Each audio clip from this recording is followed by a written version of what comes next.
Welcome to Directionally Correct, a People Next podcast with Cole and Scott. Today's guest, Anthony Onesto, Chief People Officer at Suzy. Thanks to our sponsors, Orgnostic. Fast track the insights behind your people data using Orgnostic by connecting all your HR data in one people analytics platform.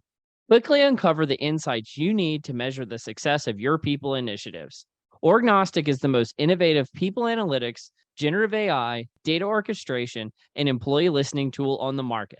To learn more, book a demo at orgnostic.com/directionallycorrect. I'm kind of falling out of love with college sports in general just because the transfer portal and NIL, and Louisiana Tech just can't compete. No. It makes it unfun. There's going to be a bifurcation of teams, really, like the haves and the have-nots. I think it's going to be like 6 teams that are like incredibly rich, and then there's going to be like a second tier of like traditional like top 25 schools other than those 6, and then there's just going to be everybody else is just going to be a wasteland, and it's it's depressing. I mean, this won't make the cut for the podcast, but like Louisiana Tech's top receiver, they were going to try to keep him, and I think he's going to Oregon. He's getting $400,000 to go to Oregon with NIL money. And Louisiana Tech, well, we'd love to keep you. It's like, well, too fucking bad. We don't pay our coach that. Yeah. And it's like, well, you can't compete. Like, I don't know. And the kid's only like a redshirt freshman or redshirt sophomore or something. So he's still relatively young. And it's like, is any talented player ever going to graduate from Louisiana Tech ever again? And that really bums me out. I mean, this is what the Yankees were accused of forever in baseball. The Yankees and the Red Sox, where they would just use the other teams as their farm system, amass the best roster, and, go win championships. Yeah. I mean, if you can do it, I mean, I don't blame you, but that doesn't mean I have to like the sport. No, and from what I understand, the boosters in this, they understand that it's unsustainable as well. And they're going to install a system where it's like, okay, we're going to have a cap, or like it's like a fund in general. But of course, like Louisiana Tech doesn't have the donors to do. No. And the thing is, Tech always punched above their weight. I mean, if you look over like the last 10 to 15 years, they've had just as many draft picks as like a lot of Power 5 programs from like football and everything. It's just, it's a recruiting hotbed, really talented area, and we were always able to get a few of those kids that like didn't go to like LSU or like Bama or something like that. But those days are gone. Like it's never going to happen again. Time. Yeah. Yeah. I'll do a little plug for Louisiana Tech. It's like a great place to go to school. I mean, a lot of people kind of shit on it for like, it's a small town. There's nothing to do. It's like, that's the best part. See, I would argue no one shits on it because no one knows it exists. Oh, I'm talking about people that went there. Yeah. But yeah, I mean, it's awful. I mean, I went to undergrad there, went to grad school there. I loved it. My family, I mean, between my wife and I think we have 11 relatives that have graduated from there. So like we're Louisiana Tech people through and through. It's going to be hard to like make me like not support the school, but I'm definitely college sports is kind of waning in my mind. Well, I mean, you got to start your own NIL fund, the Cole Napper NIL it's not gonna fund. Make a difference. Not even a little bit. You can offer them free podcast slots. Like, yeah. You want a free nerdery sponsorship there? Free nerdery. Yeah. If that has any value. What's up, Anthony? Hi. Hello. There we go. When you do your own videos and stuff now too, don't you? Yeah, well, I do it via Zoom, which is not the best. Someone has advised me to use my cell phone and some other things, but I do it on Zoom. I just record it. Wait, what are you talking about? What kind of videos? Just what I call like quick bursts. I call it burn the box. I do pontificate about something I'm interested in that week or I wrote about. I do a blog post on LinkedIn on a newsletter, and then I take that blog post, make it a video, and then I export that audio into a podcast. So I try to do one piece of content that then has multiple purposes. Oh, burn the box. Is it burnthebox.com? No, we have no website. It's just on the I guess Apple podcast you'll find. It's about 5 to 10 minutes, super quick bursts, and just me pontificating, no guests. Yeah. So all you Well, get is me. that's the thing that's so impressive to me is like your throughput is like, I don't know how you do it, but like being a chief people officer, and I feel like you're always putting out new articles and new videos and stuff, and it's very impressive. Well, that's kind of you to say. I take, most of my kids are teenagers, so they don't want to hang out with me. So I have something itching on my brain. You got plenty of time on your hands. Yeah, I got plenty of time. No one wants to hang out with me. I'm all by myself. And I do on Saturday mornings. I'm like, whatever was itching on my brain that week, I throw it into a blog post. And I get help from ChatGPT and other things. So it's not just me. But then I take that and that inspires me to then just talk about the video for 10 minutes, whatever the podcast is. And I try to bring a different, lens to it. I don't read it verbatim, and then it's easy to just export the audio. So it feels like a lot, but What are some of these hot takes you got there? well, today it's all about AI, right? It's that seems to be it's what's on my mind, but also very relevant. So a lot of it is trying to think of not only the sort of here are like Chat GPT prompt things, like yeah, everyone's doing that, but it's more about like how is this really going to impact HR organizations trying to, I did one specifically about not AI, but how that chat experience, because AI has been around for such a long time. Let me mute this. Succession. Oh, of course. It's the greatest phone tone ever created, and show, by the way. The tone is much more interesting. No, I'm kidding. So where was I before I was rudely interrupted? Chatbots, the AIs everywhere. Yeah. So I took an approach to say, actually, the chat experience is far more interesting, right? That's going to change how we interact with software. So try to take those things, or the fact that if we add AI into our workflows, like the organization is going to change, like cloud.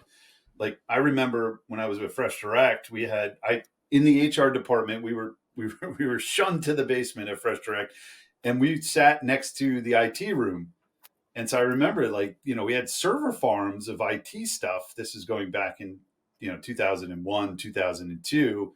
Those don't exist anymore. There's no IT's in the cloud now. That dramatically changed how organizations structured. I feel like the same thing's going to happen with AI. So sorry, long-winded, but.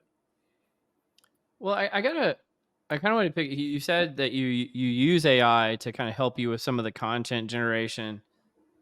Does it ever feel like cheating? Like, I think about this sometimes. I want to use it. It's stupid not to use it, but there's still this like part of my brain where I'm like, is this cheating? Like, I don't know. Do you ever come across that? I was on a podcast yesterday, and I said something, and it kind of resonated with the audience. It's like if we do our work, we don't give the MacBook credit for we never even think about like, oh, I should give my MacBook credit for helping me do my work. It's a tool, right? So yes, I do at the very beginning, because what I was doing was like, hey, help me write this. Now it's not that. It's more of help me research this, find me data on these things, and then clean, kid born in Brooklyn, New York kid, like clean up all the poor grammar and all the hours I slept in English class. Can you help clean all that stuff up? But so I don't feel so, but I also don't feel like I should give it credit either. It's a tool that I'm using. I don't give Grammarly, although I do in podcasts. I do give Grammarly credit, but not overtly. I'll be the first to say big ups to the MacBook. I love my MacBook. It's fantastic. It's your life. I'm not throwing shade on the MacBook. I love MacBooks. I'm just saying you never give it credit. Like, oh, I did this work thanks to my MacBook. So thank you, Steve Jobs, for coming up with this idea of a MacBook. Right. But it's like a middle ground, because like I'll use ChatGPT and like spit out a paragraph. But what I see is like it's not my voice, right? It's not how I would phrase things, and perhaps because it's like using proper English and grammar and this sort of thing in the end. Right. But Wait, then you got to go in. there's no New York English in that, I'm sure you yeah. could get it to write in New York English, but it would be somewhat funny too. Um, Right, I right. don't- Well, I think Hey, I put in, I had a prompt with all my content that I previous to AI that I've published years ago. So it kind of sounds, but you're an editor now. That's the way I yeah. look at it. Instead of me like creating content and I think that's why I think people are talking about this, saying it's going to take over. I think like that creative ability to mix, like Billy Joel getting music sent to his mind in the middle of the night. That's like, you're never going to replace that. So I think there's still a world here, but anyway. Well, is that rewarding to be just an editor? I mean, does it feel good? Back to Cole's original point. Yeah, I haven't then doing an original. It hasn't, it's a good question. I haven't, it hasn't been in front of my mind to think, oh, you originally wrote that piece Yeah. and this one was assisted by AI, and having some sort of level of creative depression around that. No, I haven't felt that at all. One of the things that I like during the period of time between when I originally thought about having you on and today, you've covered like 15 different AI topics. I'll be like, ooh, it'd be so cool to talk to Anthony about this. But rather than try to like dig in through some of the stuff that you've talked about before, what's on your mind right now? Like, what's the hot thing that you're going through? Because I feel like you have a really progressive perspective when it comes to this, especially with the lens of like how AI is going to impact HR. Yeah, I'm thinking, and I was somewhat disappointed. I mean, obviously, OpenAI has a whole bunch of other things happening there. We don't Yeah, necessarily have to re-dive into that, but no, we what don't. I was really excited about, because a lot of folks on social and Reddit and other places were specifically talking about that November 6th event where Sam stood up and announced a bunch of things, and they talked about this idea of the autonomous agent. That is what I am obsessed with this, because I think at the core, and I'm not by any means an AI expert. It's so funny. I was on with a podcast recently, and there was literally a PhD in, I think it was data science, and they called me the AI expert, and I immediately called them out and said, no, you can't do that to me when there's a PhD in data science next to me. But for me, it's the autonomous agents that gets me excited, and I think of so much potential, and I don't know it enough to really understand what's not available, but I think of the potential of putting something into a chat. I'll give you an example of where I'm thinking about this. So, recruiting. So, right now, the way recruiting operates is you have a bunch of sorcerers and you have recruiters, and they go out and they scrape LinkedIn and they look for talent based on a predefined set of rules, which is called the job description. How imperfect that may be, that's kind of how it works. They go out, they search, they do Boolean searches, they looked at LinkedIn, they network, they try to find the individual, then they reach out to the individual. Hey, are you interested? Do a pitch, whatever it is. And the person says yes, and then you're in the interview process, right? Then you're meeting with them, and that's where the think about it.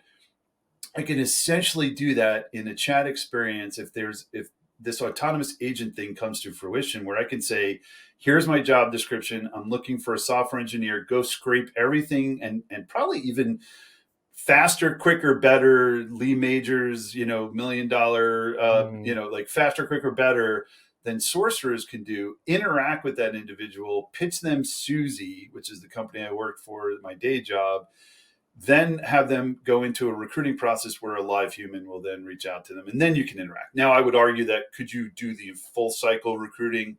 Yes, you probably can, but we're ways away from that piece.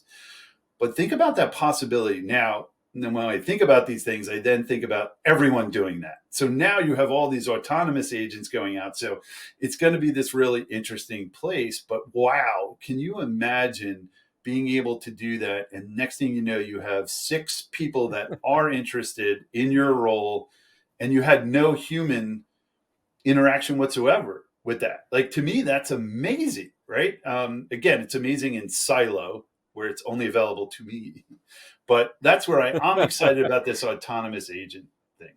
Your competitive advantage right there, right? You get to have the autonomy. Like, what happens in a world where a candidate has Chat GPT agent create their resume or whatever they put on LinkedIn, that it is then reviewed by an autonomous agent. Then you got this like handshake of AI.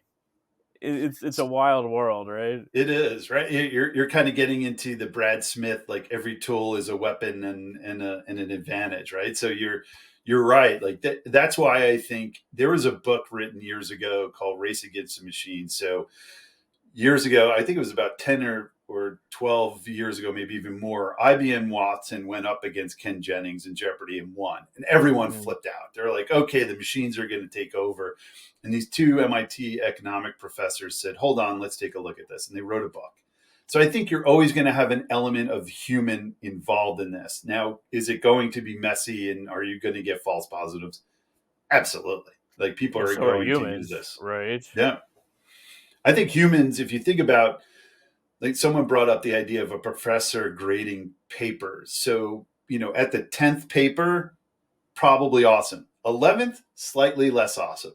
21st paper, I just want to go home and watch Netflix at that point, right? Like as good as a professor you are in grading papers, right? So same thing with resumes. Like that recruit is really good up to a point.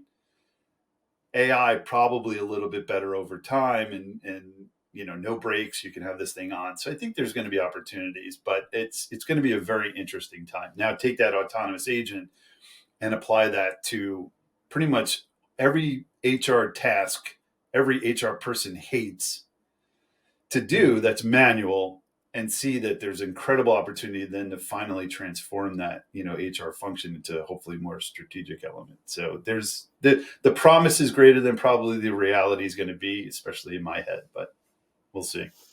I've heard of these like personal AI assistants for particularly like executives. So if they were to train an AI agent on some sort of decision, and perhaps it could come with like 98% accuracy, consistency with what the actual human would do. Imagine if like something breaks in Japan or China overnight, you don't have to wake up the executive. They can just send in the AI executive, and he'll make a decision that's 98% on target with what would be made otherwise. Hopefully, we can have this for. I would love that, right? Yeah, I mean, John Connor didn't love it. Of course, Skynet reference there. So you have to. John Connor thought something completely different, but yes, I mean, I think with guardrails, it just the I want people to open the imagination. Like Yeah. I think the challenge, and I did a session this week where most of the audience was CHROs, and they were really silent in the session. Maybe I was just completely Mm-hmm. boring and they weren't interested, but I think there's this inherent fear of like jumping into this, and most HR folks aren't early adopters. But Mhm. yeah, there's just so much that you can think about with these technologies, far from just the language models that we're seeing today, Yeah. and that's what Yeah. really I'm excited about. Well, tell me this. One of the things that I experience with AI, and a lot of people just call this hype, but what I would say is it's some people talking about things that will exist as if they currently exist, but they're actually things that don't exist yet. What do you think the gap is specifically with these autonomous agents between what exists today with AI and what's going to have to change to make them come into being a reality in the, like to make that happen? Yeah, I think it's a great nudge, and I will say I'm going to give you the non-technical answer on this on what I think, right? So I think most systems, it's interesting how people are talking about hype, right? The internet happened. That was hype to a certain degree. And I was part of companies that closed during the dot-com boom and bust. So we're seeing the same kind of thing. I think this is actually going to be more prolific and more powerful than the internet. It's the ability to connect, the ability at a very basic level to say, I need this, and then thinking through the steps of that need and what needs to be true for that to go out and have an end result that I'm expecting. So I So it's think like system initially, thinking and process engineering is going to be necessary. I think so, or within the technology. I think it's like an intern in most. I heard that, and I thought that was a really good metaphor. So an intern, you're going to say, "Hey, go do this," and they're going to come back, and you're like, "You obviously I wouldn't promote saying this, but this is garbage. Like, do this differently, or do." I think it's going to be the same thing where it's like, "Hey, I want that software engineer," and they're going to go to something and you're like, what? And then you're going to have to revise and say, no, connect to LinkedIn or go to GitHub or do this. So I don't, I think the power of these things, and I had talked about this before, is if you've ever put together a GPT, you're having a conversation with software, which is, I think, that's the revolution here. Like we were point and click for Yeah. so long, and Most now people we're haven't ever done that. conversing. We don't need to be coding. I don't have to go. I highly suggest folks do it because it's so fascinating to me that I can create a piece of technology with a conversation. So for me, I think I don't think you necessarily have maybe the mindset of like, okay, this needs to happen for this and this is the sequence. But my feeling is that I'm going to put an outcome in there and the system is going to have all this data of how people do these things and come back to me and say, okay, this is what I deem to be step one, step two. And I think it's God mode is one of the things where you can, it kind of does this, but doesn't actually go out and do anything. It just tells you, this is what I would do next. And this is what I would do next. So I think that's kind of where we are today. Where we should be, where the gaps are, is like then it actually going out and doing those things and then coming back and reporting. I think that's not there yet. Yeah, I mean, like resume grading, ML algorithms have been around for 5-10 years now, where they'll come back, like, especially for like high volume jobs, say like call center workers, something like that. They'll come back with like a green, yellow, red sort of grading. The next step is to just go out and say scrape all of LinkedIn, find everyone out there that might have these sort of things. Absolutely. I mean, I think you see systems like Eightfold and other systems that are doing some of that. And I think LinkedIn is probably going to get smart about these things. And yeah, and I think they have, where they're like, hey, you're pinging us a lot. Stop pinging us, right? So there are limitations to those kind of systems in the places where, LinkedIn is going to realize the social network is not the interesting part. It's the data that they hold. And I think they are, with Microsoft behind them, doing that kind of stuff. But yeah, this has been, and we're already seeing in New York, there's a law where you have to disclose some. If you are using AI to make decisions around recruiting, you have to disclose it. And there's Kathy O'Neill wrote a great book, Weapons of Math Destruction, in that sort of Brad Smith, this could be a weapon. I see that in recruiting. If you're putting in inputs and you're hiring white males constantly, that's the result you're going to get. So you have to figure out how to check these things. And that's why I always feel like that human loop is going to be a powerful piece. Like, why are we only seeing this? And we need to change that. And the question is, typically you'd have to go to an engineer to say, hey, change the algorithm, where I think now with the way the interfaces are working, you can just train the algorithm. You're going to be able to say, please refrain or look for this particular ethnicity, or I'm seeing too many of this. And then the system will get trained on that. And then the next output hopefully will have that human input in it. Or you click no and it'll learn. But yeah, I guess the idea of like reinforcement learning, and just because the computer or whatever algorithm can optimize for some sort of outcome, it doesn't necessarily mean that it's good for everybody on the back end. Right. They talk about like, hey, we want to eradicate cancer from the human species. Like, well, we're going to kill all the humans. That's it. There you go. Right. Cancer's done. That's not a good outcome, right? Yeah, we have to prompt that a little bit different. I mean, you saw it, like there was a recent article, United Healthcare was using AI to deny certain claims. I don't want to get too specific because I don't want to misquote it, but you can see it sort of without. And then the question is like what we're talking about now, and some of the open AI and Q Star or whatever the Q thing that they were whatever working the on rumor is. Whatever that rumor is, it's like maybe what they're afraid of is that it is smart enough to do that loop, right? So it can learn and it's looping, and I don't know, but I side with the MIT professors on this, that it's not the machines, it's not humans, it's the combination of the two that are going to be the most powerful. And I'm pretty confident about that. Again, who knows Yeah. 10 years from now, but Well, it sounds like you're experimenting with some pretty cool AI stuff, on your team at work. This is we talk about people analytics a lot on here. Are you doing anything special with people analytics? yes. So we just started to work with a tool you might be familiar with called Orgnostic. You might be familiar with those folks over there.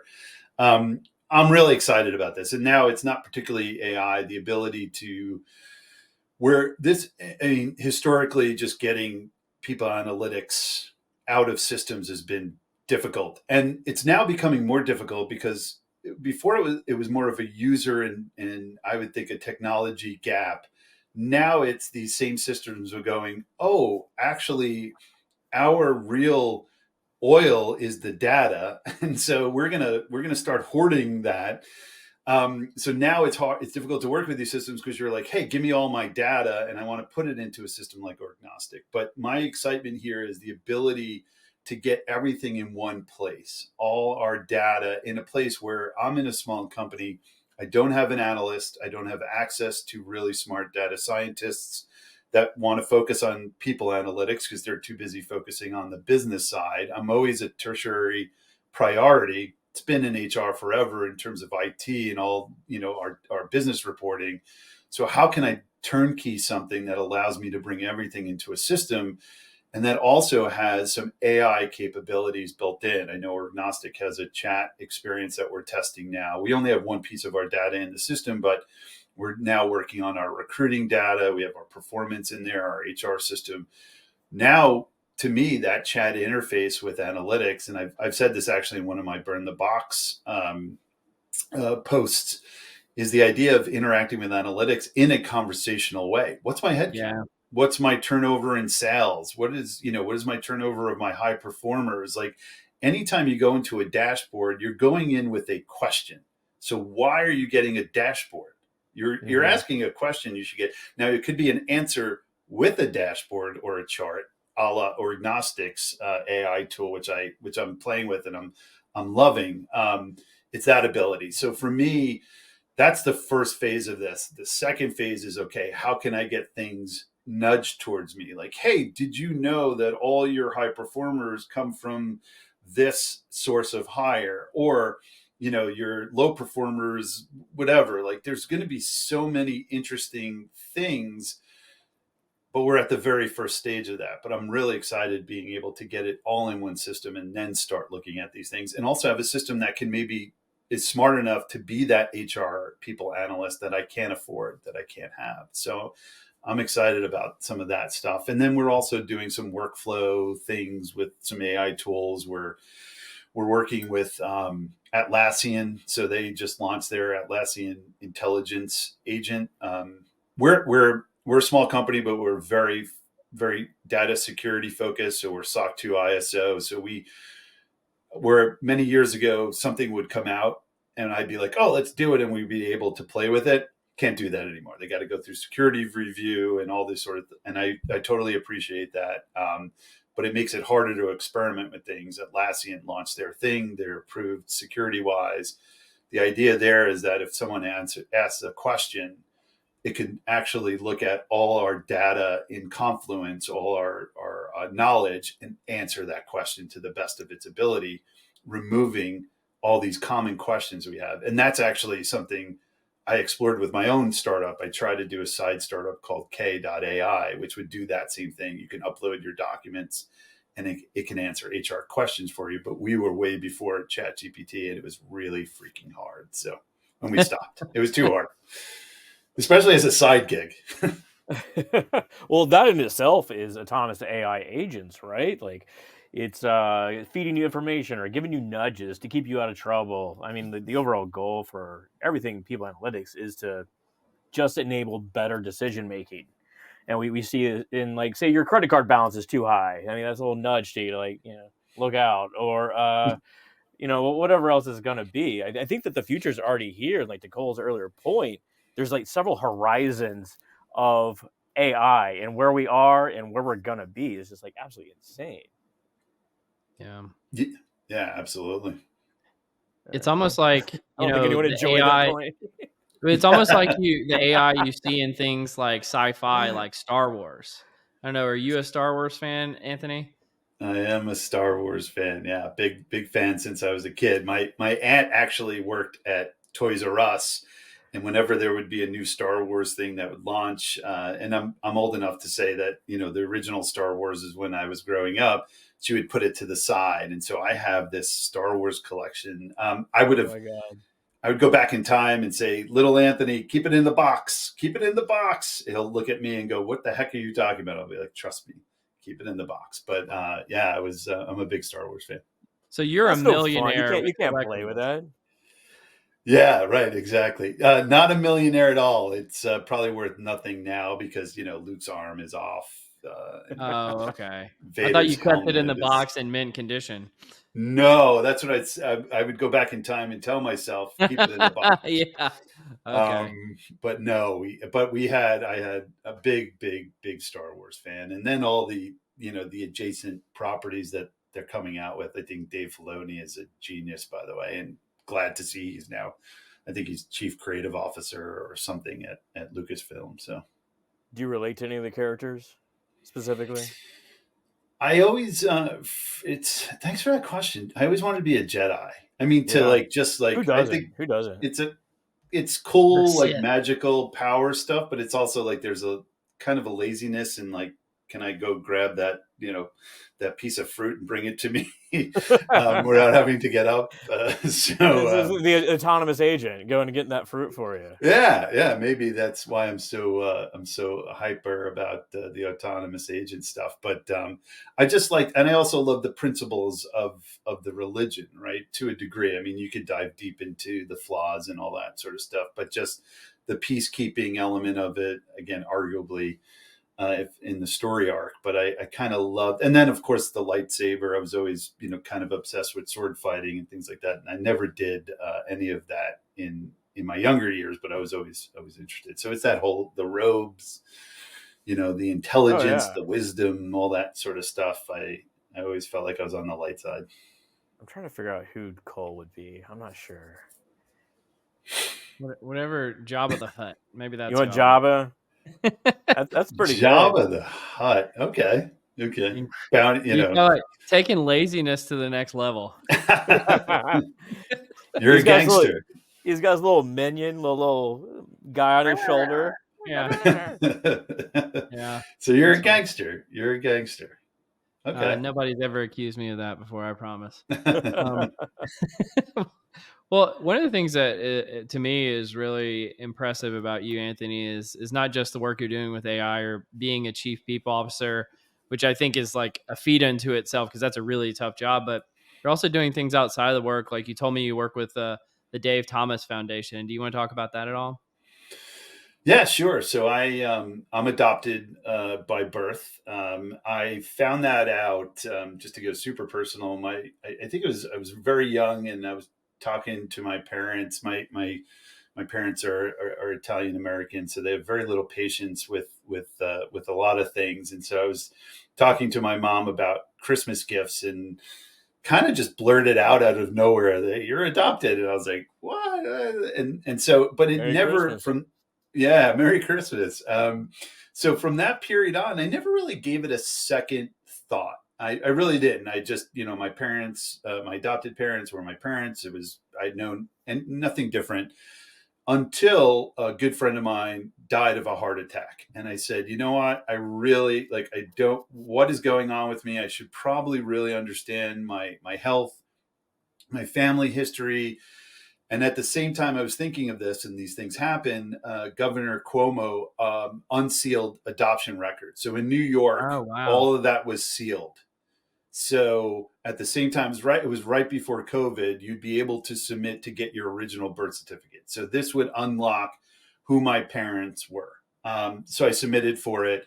COVID happens. Next thing you know, government, COVID, things weren't turning around as quickly as I'd like them to be. So a year or so later, in the meantime, I did 23andMe. So I did that, which became available, which is great. Ancestry DNA started. Okay, here I get a good sense of my background, where I'm from. I found out I am 60-70% Italian and then Hungarian, which was very unique. So I found that out, and then I got my birth certificate. So anyway, during this period, I also said, how can I? People have gone through this. Like, how can I tell my story? I became very public about being adopted.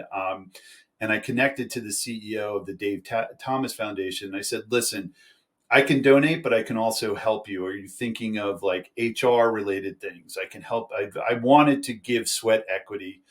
And she was like, absolutely. We had a bunch of phone calls. And, on a regular basis, I would say twice a year, I'm having conversations with her, because the Dave Thomas Foundation, that isn't only the Wendy's thing that you donate or you get a free Frosty. It is that. But what they do is they operationalize facilitating adoptions for kids in foster homes. So not my position at all. I was birthed into my adopted house. These kids are in foster homes. They're, moving from foster care to foster care. You probably heard stories where they like bring garbage bags like that because they don't have suitcases. So what Dave Thomas is, they're trying to do almost a recruiting type of thing. This is where AI, I think, becomes really interesting, is connecting foster homes or permanent homes to these foster kids. And so they have people on the ground in these different regions doing those kind of things. So they're almost acting like recruiters. So we took a recruiter lens to that. And so I help out with a lot of those things. So yeah, that's my adoption journey still. My father was not on the birth certificate, so I don't know who that is. Still trying to figure that piece of that equation out. And a lot of 23andMe has been helpful. I connected with my birth sister who had passed away, her daughter, through 23andMe, and we had a great conversation. She had lived with my mother, my birth mother. So it was just really interesting to sort of explore all of these things. So Lifetime movie coming out in a year or so about all of this. So yeah. I assume that's a joke, but it would be cool if there was. No. Well, I tried. I went to Dave Thomas. I said, we should probably, I started recording and journaling. So I actually posted something on their blog about my journey. So maybe there could be something content wise. I also reached out. It's funny. I reached out to 23andMe. I'm like, this would be a really great story, because I imagine a lot of the folks on your platform are folks like me trying to discover their ancestry, not necessarily confirm it. And I hadn't heard back from the CEO. But anyway, yeah, maybe. Did you have any trepidation going in this process? Like maybe it's best not to know, or even like meeting these people? I think given the circumstances, yes, because I think it was more around, there was a Netflix series, I don't know if you saw it, where this doctor was donating his own sperm, but the people didn't know it. And oh God, I remember he had the all of story. these Yeah. kids. Yeah. So like when you're putting yourself on 23andMe and a couple of brothers came up that I didn't know about, like you're opening Pandora's box here. Like absolutely. This relationship might not have been a marital, likely not, since the father is not listed on the birth certificate. So what can of worms am I opening up by saying I exist, folks, and I'm related to you, but yet we don't have the same parents? It's so yes, without a doubt. So I guess I was a bit selfish about that. I'm like, I not enough trepidation, so I did it anyway. But well, it sounds like the impetus was about like health concerns, though. Like you need to know like your genetic makeup to understand, what might be coming down the pipe. It's all about prediction. Once again, back to some sort of like people analytics. Oh, absolutely. And we found a lot of the family died of heart disease. My sister, my birth sister, was cancer, but she was a smoker. She had lung cancer. So you could tie that in to a degree. Most of it was heart disease. And I'm like, great. I started when my friend passed away. I started eating healthy. I started riding my bike, Peloton. I started really thinking about my health. And now this is just health. So absolutely. I think that was my original plan wasn't a discovery of the parents. That kind of was an adjacent piece of it. Well, does 23andMe have a mini-chlorians test yet? Like, can you see if you're part Jedi? Like, is that a thing? Yeah. Yeah, that would be really cool. That That was the I worst would part love of that. Star Wars, man. That was the worst part of Star Wars. It The was midi brought up chlorian. once in a random conversation in episode 1 and never Right, talked right. about ever again.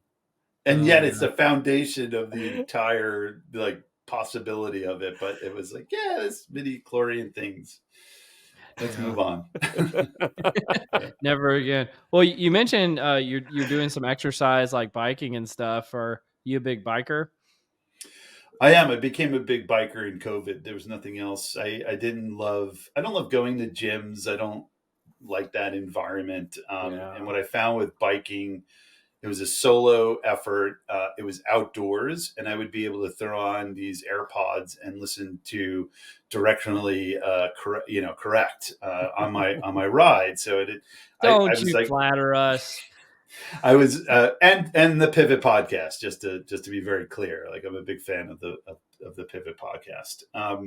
But it allowed me to do audiobooks. I would listen to audiobooks. So yeah, I became mostly on the streets where I live in Staten Island. It's pretty on the what we call the South Shore of Staten Island. It's really good places to ride on the street. It's not very dangerous. They have bike lanes, and so I do about 15 miles a day when it's not as cold as it is today.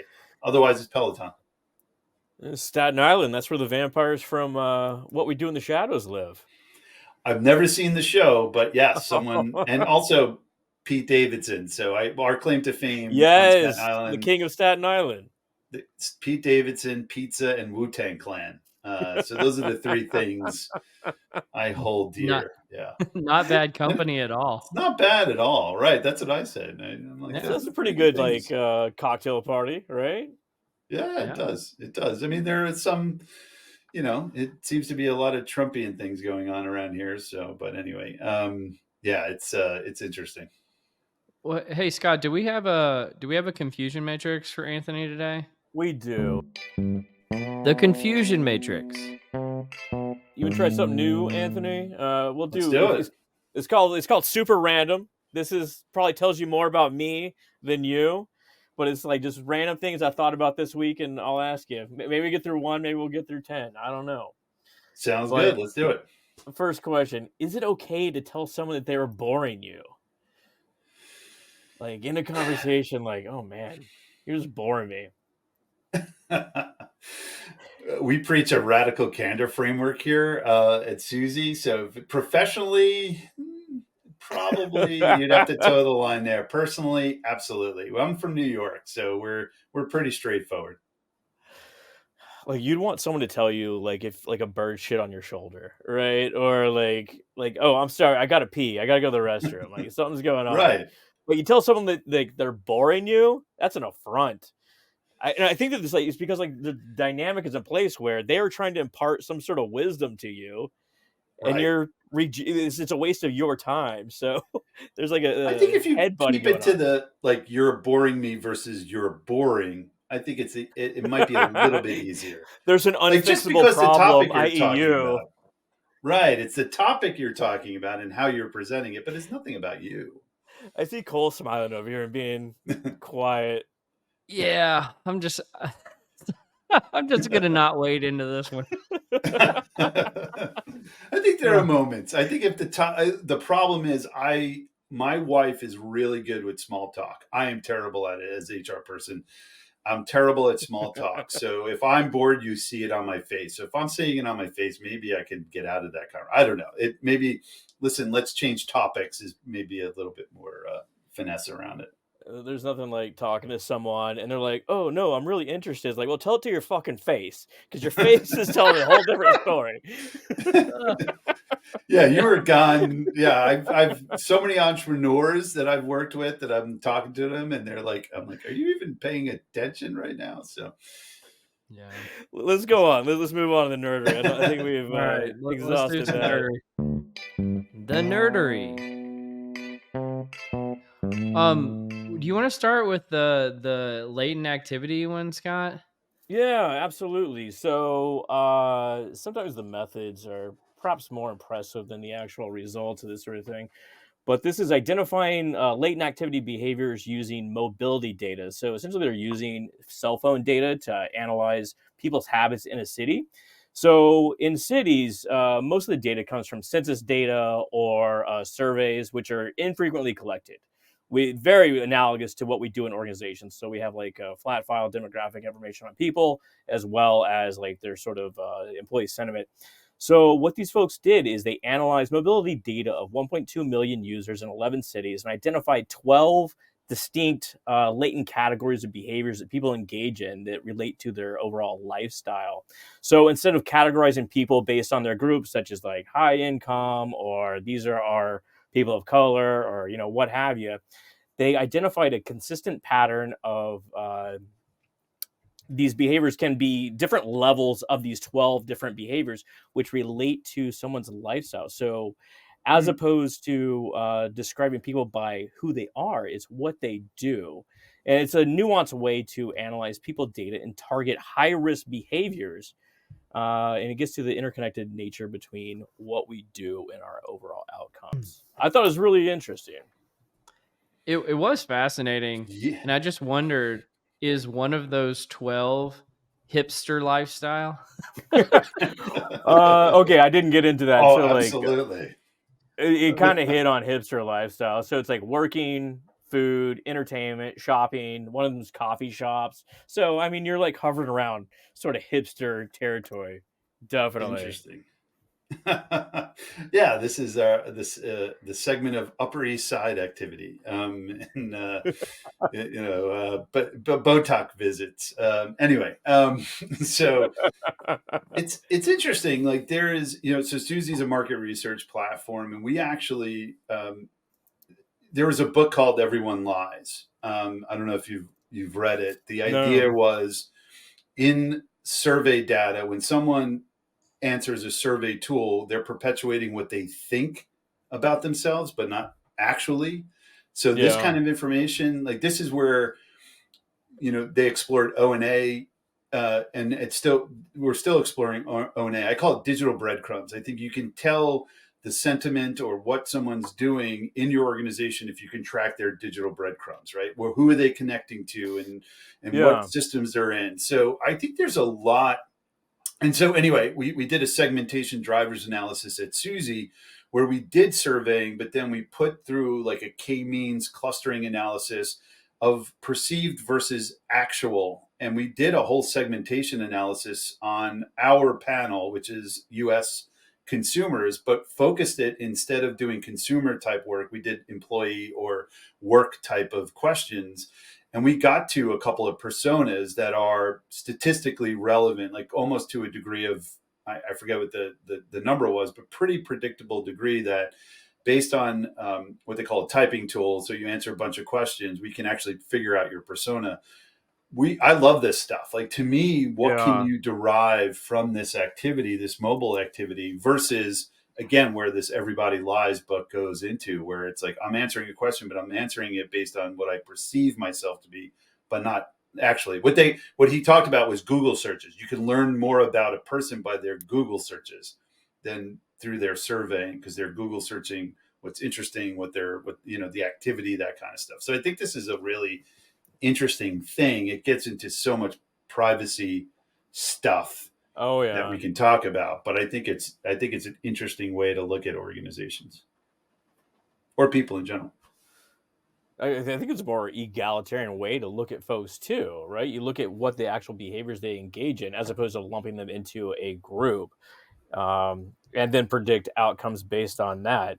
It's a way to get to like say diversity of opinion or thought in a different sort of way than we typically think. So like in organizations, you'll say we need to have a balance of say like people of color and say whites. Well, all the people of color you hire are from like Harvard. It's like how different are they in how they think really from the people you already have? Right. Probably not that much really. But if you had different sort of ways of approaching the world based on the way they're actually acting, that may give you some like unique information or unique perspectives. Sure. Yeah. Yeah. I mean, it's interesting that you say that, because what you're talking about is the check the box diversity, which Yes. everyone plays in. Where what you're talking about and what we've tried, particularly at Suzy, is we looked at historically black colleges. We've looked at community or sort of city or state schools to find diverse in terms of ethnicity, but also experience. And that's what you're talking about, right? The idea of bringing someone in that has not experienced the world that you have in the way that you've experienced it. It could be really interesting, like zip codes or mobility or what they're. I think this is the power of getting data. There's a really interesting company called Revlio Labs, started by Ben. I forget his last name, but Way. they're looking at public people data in not in this way, not because they're not looking at mobility, but they're coming out with this kind of stuff. Like this is the interesting stuff. Like this is the fun. This is where I geek out, where it's like, oh, maybe if we did this in a certain way or looked at the world in this way, we can actually create impact around diversity that actually impacts business results. So it has high predictive power too. It's Sandy Pentland at MIT. You mentioned MIT earlier. He coins this social physics, and essentially they can take cell phone data and predict future illness based on the pattern 3 to 4 days before they actually get ill. So they start engaging in these, like, going to sleep earlier, don't go out with their friends, or, these sort of predictable patterns. And if you could do this on a massive scale, organization or a city in this case, you could predict a pandemic coming, you could predict, just sort of shifts and hopefully get ahead of that in some sort of way, provide resources or guidance or what have you. Yeah, I think this yeah, it is sounds like fascinating in like the social sciences. Kind of back to the point about surveys earlier. Surveys are just what people say, but I want to know what people do. Like, Yeah. what are their behaviors? And I feel like that's an under-researched area that what both of you are talking about is just fascinating. I remember I took this through one of a prior company I worked at. They had this quiz of like, how financially secure do you feel? Right. And so there was a mixture of survey items, but also behavioral items. And one of the questions I remember was like, how often do you check your bank account balance a day? And I was like, I don't know, maybe 150 times, like way too many times. And that really set off this scale that they're like, maybe you feel financially insecure. And I was like, wow, I'd never really thought about it that way. And so I yeah. think that there's a lot of implications of this type of kind of behavioral data. And it doesn't have to be like, one of the things I liked about the research article that you found, Scott, is they talked about that they had anonymized all of this data, right? So it wasn't like they were going in and like tracking one individual human and classifying them into one of the 12 categories or something like that. There are ethical ways that you can go about doing this that aren't just incredibly creepy, incredibly big brother. And I think they could be helpful, again, to the point about illness, right? So Yeah. I would want to know Definitely. 4 days before I get sick if I'm going to get sick, and if I could prevent it in some way, that would be amazing. This is almost exactly how like Apple or Google Maps works itself. Like, so you say, like, give me directions to the airport, and like you're on the route and it's like red. It's like it's a really big slowdown. That's because they have other users up the road that are going through that pain or went through that Right. pain, and it's giving you the signal that you can use to circumvent. Yeah. Same thing in And there organizations. was, yeah, same thing. I mean, Ben Waber, if you're familiar with Ben, he founded a company, Humanize, and the whole premise there was in aggregate pulling what I call digital breadcrumbs within the workforce. Yeah. So the activities, there was no survey, and I guess it's what is it, active data or passive data, where you're looking at all these different activities across your organization. So it pulls from email, it pulls from Slack, it's pulling from all these things, and they could predict, to a degree, turnover. They don't look at tone of emails. They just look at the metadata pieces of it, similar to O&A.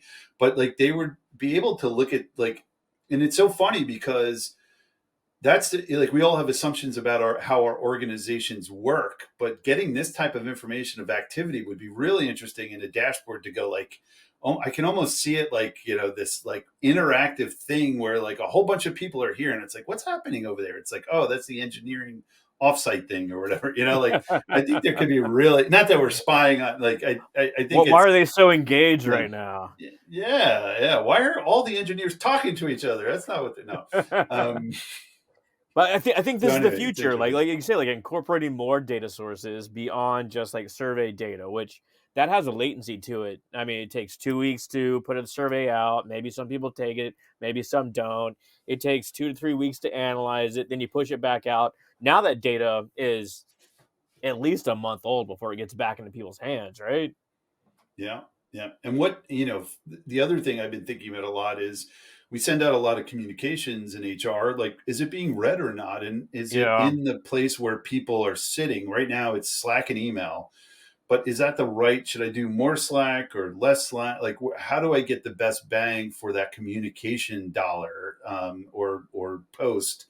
And then I'm on a session and people are like, oh, I didn't know we were doing this. I'm like, did you not get my 20 Slacks, my 20 emails, the This is a conversation that the Cole and I have. mailing?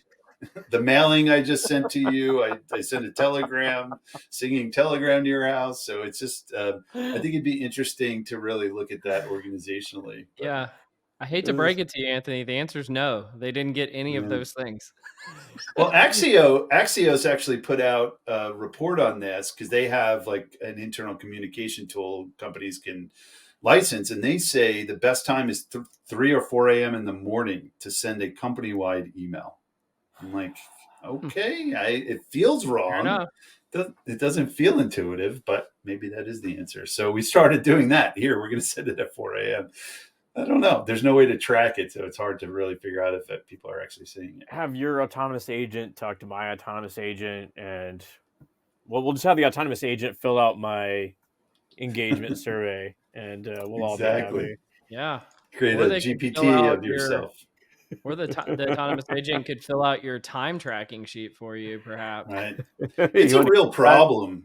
So to just adjacent to that, we're at Suzy, so we're a market research company. We also have our own panel. So if you're familiar, typically you're the tech and then you have to go out to a third party to get all the people to answer.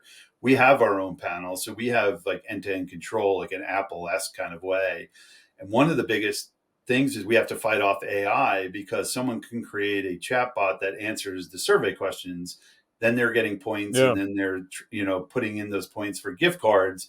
So we're actually working on something called Biotic, which is basically really a defender against AI in the market research space. So what you're talking about is it's not fantasy. Like people can actually create these things and to act in these ways. It's a big thing. And in general, in the market research space, quality is an issue. It's been an issue in market research, but that's only because when you're the technology, you're not controlling the audience. And if you're the audience, you just want to sell more audience.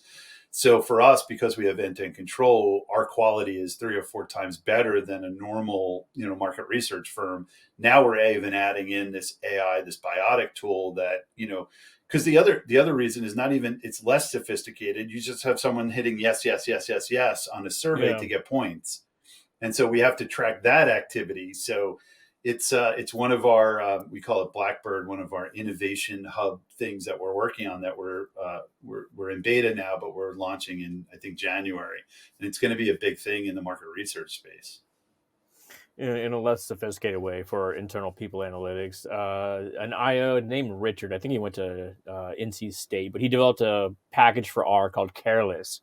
So it's identifying survey responses that don't meet specific criteria around variability. Mm-hmm. So if you answer all 1 to a survey, all 5 to a survey, right, or like do like a little diagonal, it's in there for anyone that wants to nerd out and does any sort of survey research. Boot out bad responses. Yeah, exactly. There's a function in there where it's like you have to actually read the question and answer, like put number 5.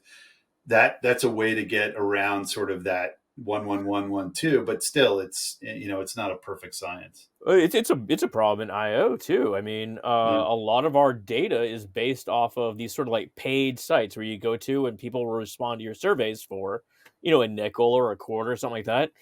Bots all over the place. And what does it do on the outcome? Like you're feeling it in market research. We're feeling it in theory development and, trying to reinforce the studies that we're trying to gauge in. And I think it's just going to get worse unless you've found some sort of like magic bullet for AI combating AI, essentially.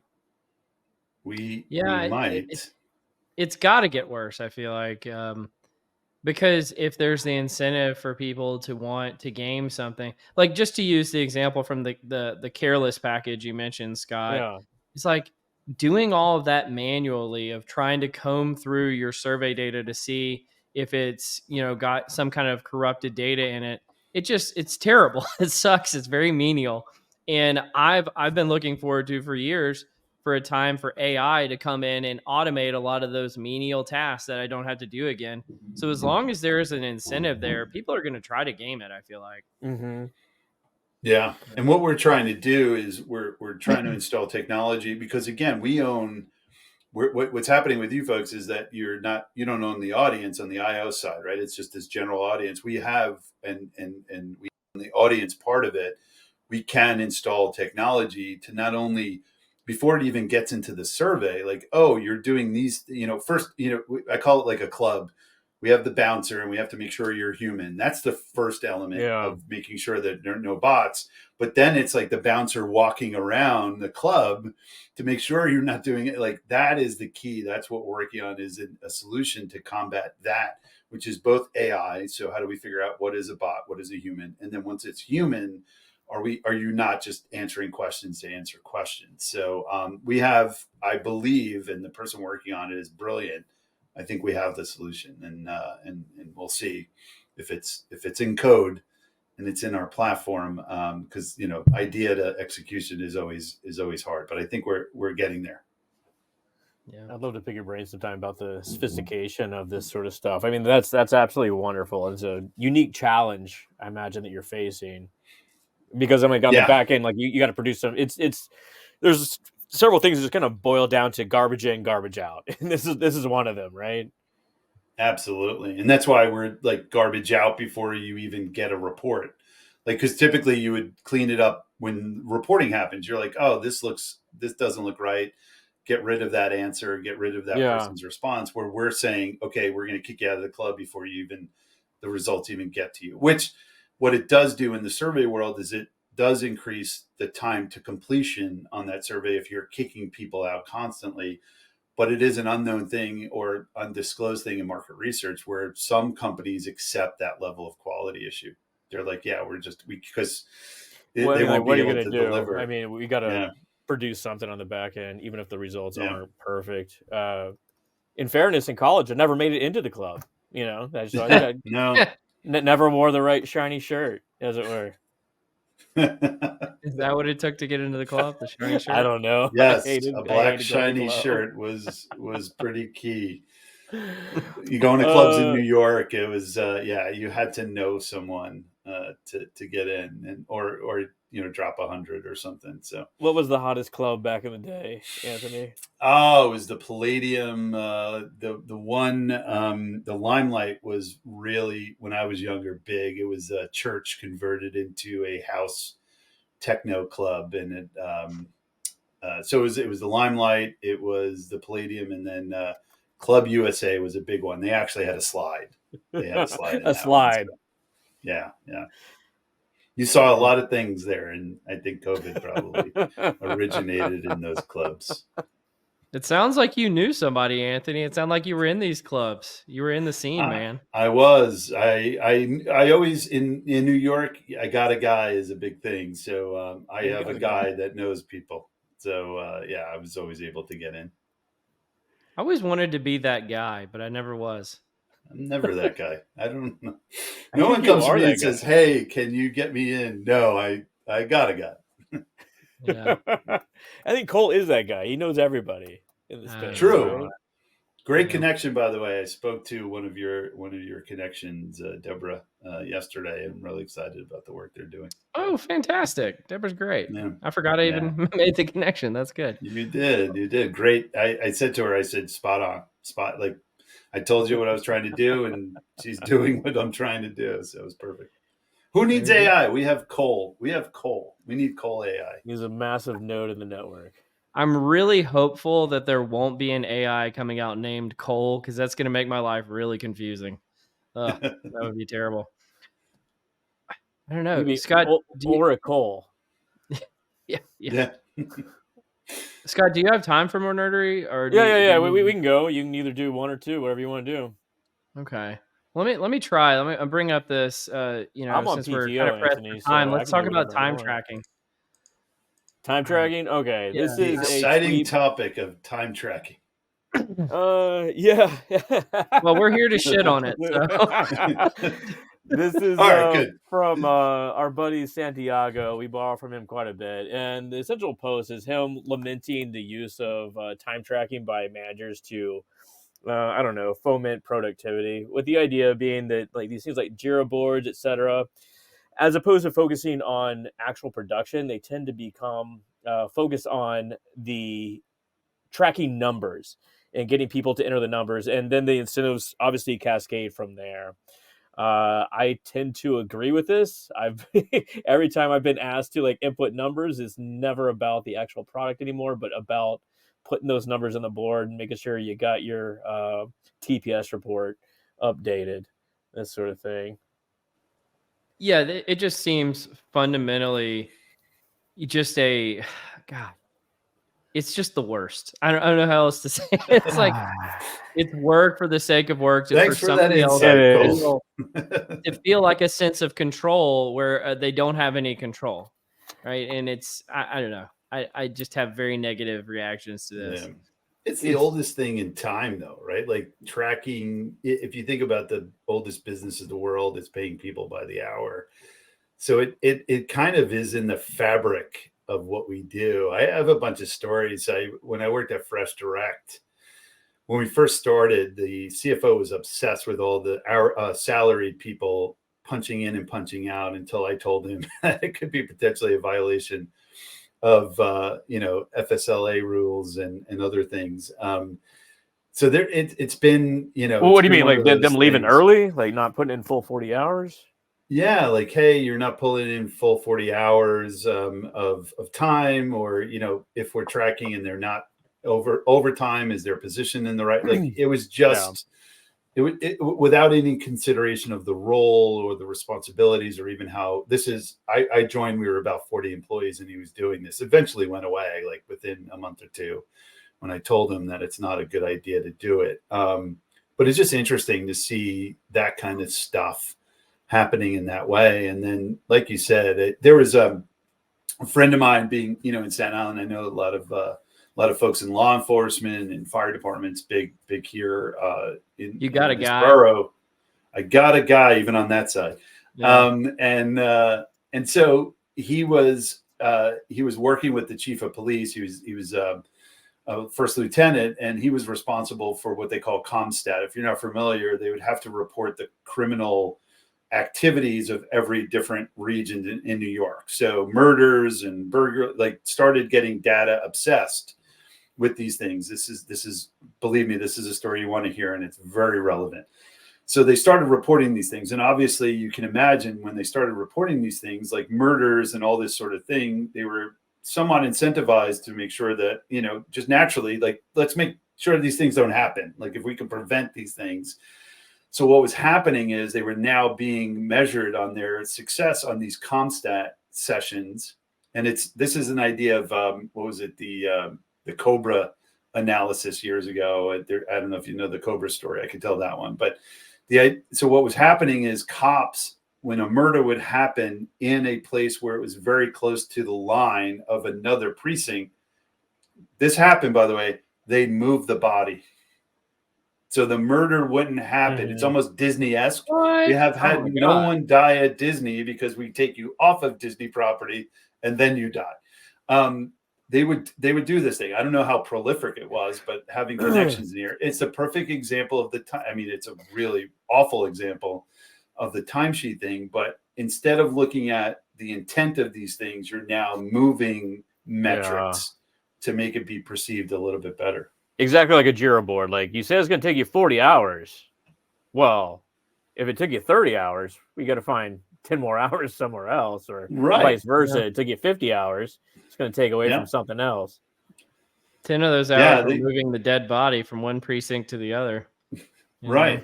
Yeah. And this is the Cobra analogy is, I think it was in India under Great Britain rule, they had a cobra outbreak. And it's always in like the As analytics. I happens, hear the as it story. happens, you know. Of course, every day, like, happens on Staten Island, cobras just break out. And so they started rewarding people for bringing cobras in. Like they wanted to get removed. The goal was reduce the amount of cobras that were on the streets. But you can imagine what people did. They started farming cobras. Yeah.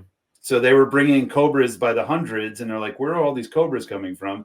Then they stopped rewarding people, and you can predict what happened. They released the cobras. So they, in fact, got more cobras on the streets than they had before because they had the wrong incentives in place, right? So this like timesheet is a great example of people analytics and kind of you got to make sure that you're looking at these things in the right way. Good old Goodhart's law. Can't escape it. No. Yeah. I mean, just kind of like tie things back together. Back with the mobility data, you were talking about like preventing murders. Like one thing that cops found a long time ago in Dallas is that no crimes really occurred during Cowboys games.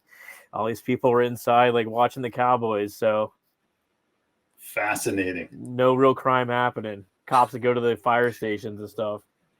Other than in the stadium per se, but that's a knock on NFL 20 stadiums years are violent places, yes. More on the football field, but that's a Cowboy. Oh, okay, well that too. I was really referring to the stands. It's like there's a more than possible chance that Anthony's a Giants fan. So. I'm a New York fan. I feel bad for the Jets and watch the Giants. So, but the Giants aren't doing much better. Dallas is obviously doing a lot better this year. Yeah. Overall, the idea of Jira boards and this sort of thing, it makes sense. It like sort of push people towards an outcome, but when you have incentives that cascade through them, things actually change. Behaviors actually change. Yeah, and we're seeing the same thing. We're trying to really look at. So part of our solution at Suzy is that there's a managed, because it's market research. It's not like Slack where it's very simple, right? There's really not a lot of CS, customer service, or managed services hours in a Slack engagement. You sell it, people, it's kind of intuitive. Market research is very different. It's very complex. So sometimes our clients want market research expertise aside our software. We're trying to really get to a point where we can operationalize a lot of that managed services, and timesheets are an element of that. And what we're finding is we worked with the team. We said, okay, this is what we want to put into. We're using something called Smart Sheets, not Jira. Jira wasn't really helpful from a reporting perspective. Yeah. But now they're not filling them out, and we're like, wait, we worked with this on you, and like, so getting people just to fill them out. And I remember from my days with Razorfish, if you didn't fill out your timesheet, they would lock down your email. Like Friday, if it wasn't in by Monday, you'd come in, you're like, why don't I have emails? Yeah, like they're like, why am I getting the emails? They're like, you didn't fill out your timesheet. And I was like, wow, that's interesting. So motivating factor, I guess. But again, don't listen to what people say they do. Listen to what they do. And a timesheet is the exact opposite of that. So, yeah. What's the solution? What's up? What's the solution? Like, you still need to track time. Like, what is? It depends. It depends on a lot of things. I think tracking time is the easiest thing you can do, right? Anthony showed up at 8 a.m. He left at 5 p.m. We'll put him down for whatever.